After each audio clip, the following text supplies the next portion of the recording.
So, how do you validate somebody's entire existence in an afternoon? I was sitting and having lunch with a really good friend of mine the other day at work.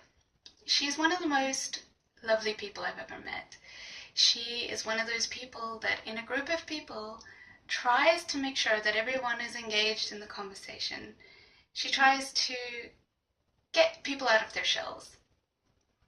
She is talented, educated, and an extraordinary person to talk to.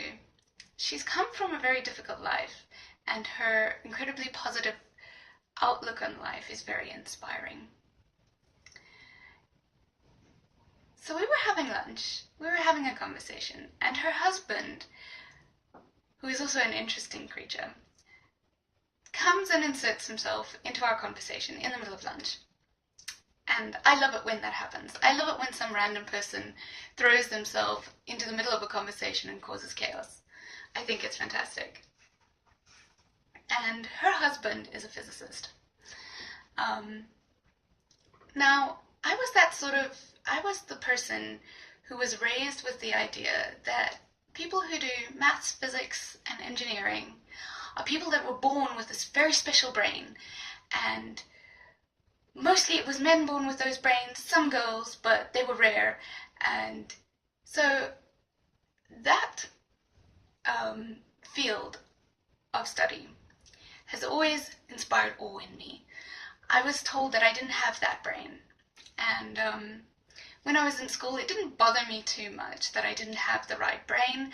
I was more interested in writing, and I was more interested in wildlife and nature. And I always just labored under the assumption that I'm going to become a writer, specifically a science writer. I think I was angling for National Geographic. And then at the last moment, before I went to university, I changed my mind, and I ended up joining a science curriculum to study biology. And I was always, and I had a lot of friends in the physics and maths fields. And I looked at them and I thought, yes, they're very interesting people. They really do have different brains. And, it's amazing how silly this notion is, really. People are just people. But what mathematicians, physicists, and engineers have is an extraordinary strength of character that entails patience and a hard-working ethic, because maths and physics and engineering and these kinds of disciplines are disciplines that require enormous sacrifice in terms of personal time and the ability, and grit, just working on problems and getting really good at solving problems in a very abstract sense. And that requires patience, and not everyone has the character for this. I think it's more of a character thing versus a brain thing. I was a bit lazy and very distracted, and I don't think I would have done very well. So it's all very good that.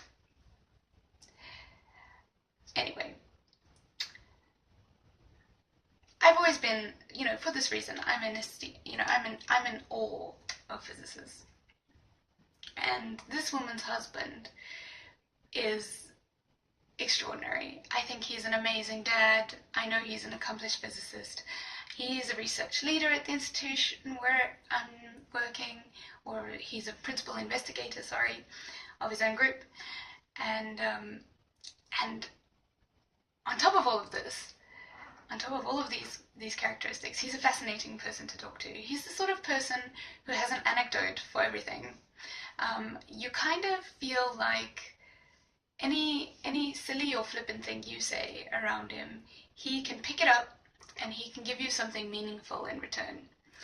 And this is one of the reasons why I love this man. I adore this man. So he sits down to have lunch with us, and he turns to his wife and he's very excited. He as excited as somebody who is like as sage and relaxed as he can get.